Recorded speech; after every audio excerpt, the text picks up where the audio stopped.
Saya memutuskan untuk vakum dari pelayanan pada tahun ini. Kenapa? Simple.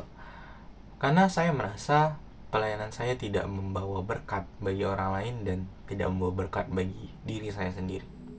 Izinkan saya membagi pengalaman saya sepanjang tahun lalu sebagai seorang pelayan kepada kalian. Perlu diketahui bahwa tahun lalu adalah tahun yang penuh dengan pelayanan. Saya mulai dari berbagai event hingga akhir tahun juga dipenuhi dengan banyak event, terutama Natal ya. Ketika seluruh pelayanan tersebut sudah selesai, saya merasa suatu kekosongan dari diri saya.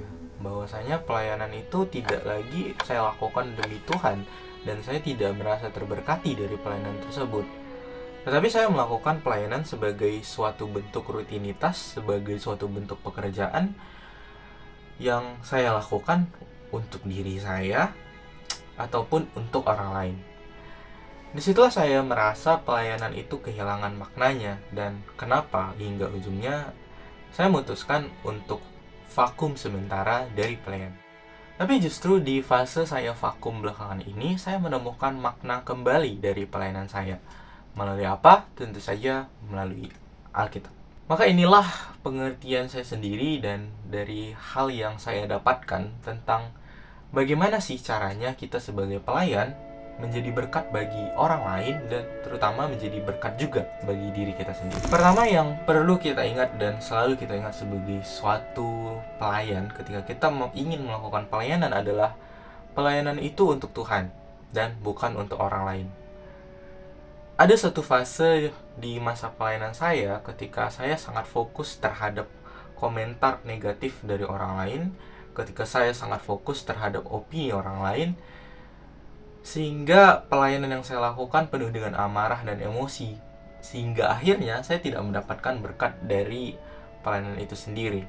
Kita perlu mengingat bahwasanya segala bentuk pelayanan adalah untuk Tuhan, segala bentuk kebaikan adalah untuk Tuhan, dan segala bentuk kehidupan kita adalah untuk Tuhan.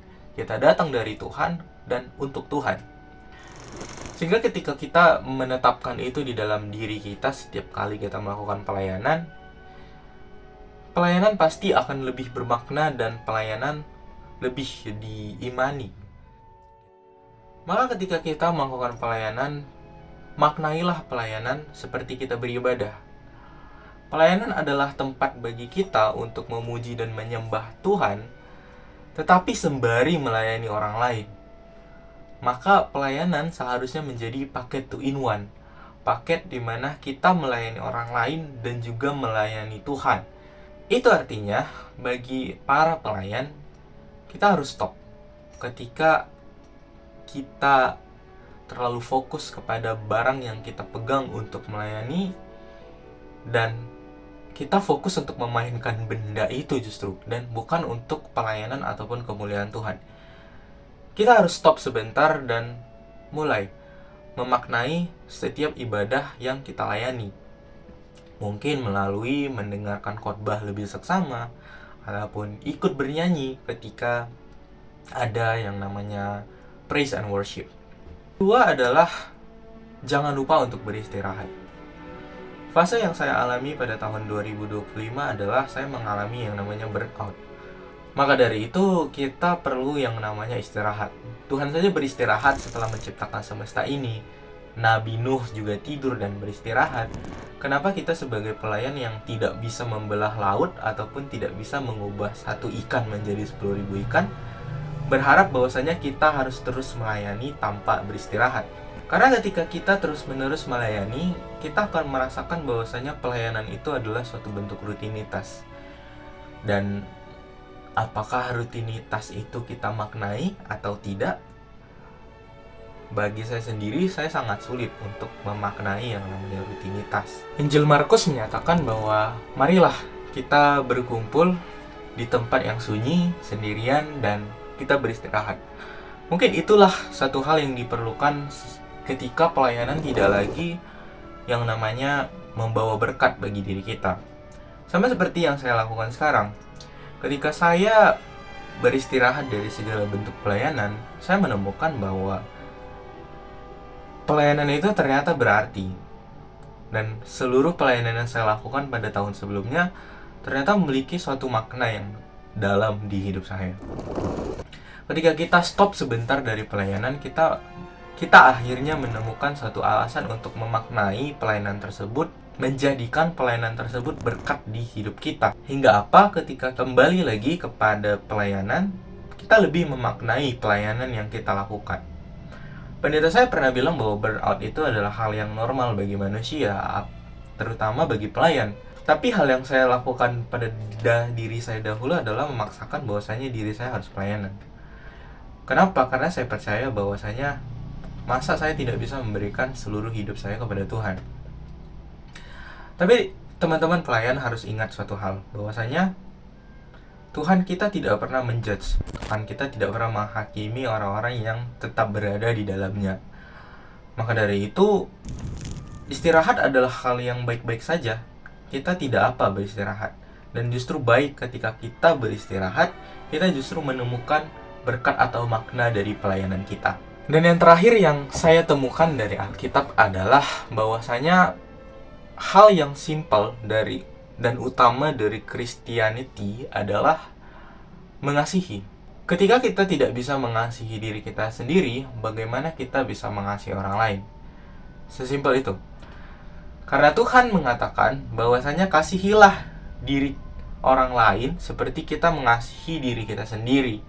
Ketika kita benci sama diri kita sendiri, berarti kita benci juga sama orang lain. Seperti itu. Bagaimana kita berharap bahwa pelayanan kita menjadi berkat bagi orang lain ketika pelayanan itu tidak menjadi berkat bagi diri kita sendiri, ketika kita tidak memaknainya, dan ketika kita tidak memiliki yang namanya kasih ketika kita melakukan pelayanan tersebut.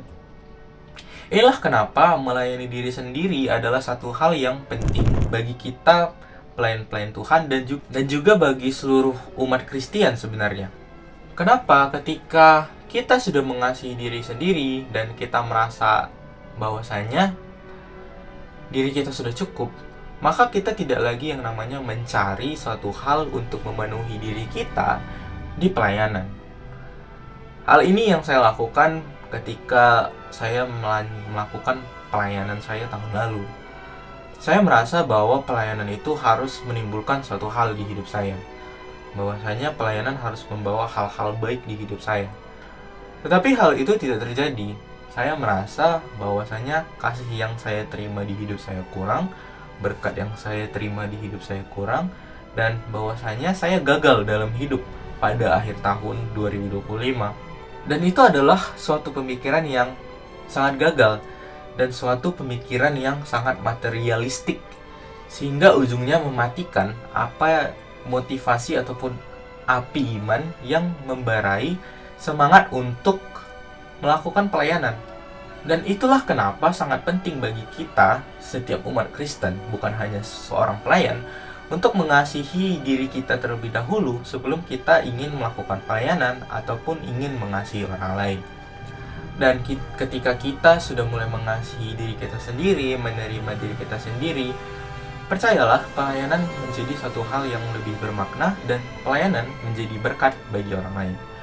Mungkin sekian saja yang bisa saya sharing kepada para umat Kristen sekalian. Semoga kita semua terberkati. Terima kasih dan shalom.